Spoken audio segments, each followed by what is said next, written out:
sa atin yung pag-ikhlas. Lalo-lalo na yung sa atin sa gawain natin na ito na talabul ilm, pagsasaliksik ng kaalaman. Dahil ito ay dakilang ibada, pagsamba sa Allah subhanahu wa ta'ala. Sabi ng Allah, "Faman kana yarju liqa'a rabbih falyamal 'amalan salihan wa la yushrik bi'ibadatihi ahada." Sino man, sabi ng Allah subhanahu wa ta'ala, na kanyang ninanais na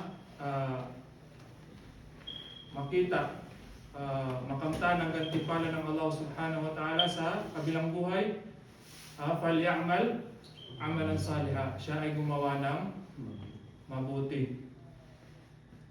Sabi ng mga ulama, ang matatawag na gawain mabuti ay yung gawain na nakaayon sa sunnah ng Propeta Muhammad sallallahu alaihi wasallam. Wala yushrik li'ibadati rabbih ahada, at wag niyang ipagtambal ang Allah subhanahu wa ta'ala. So hanggang dyan na lang, sana may napulot tayong aral kahit konti. Assalamualaikum warahmatullahi wabarakatuh.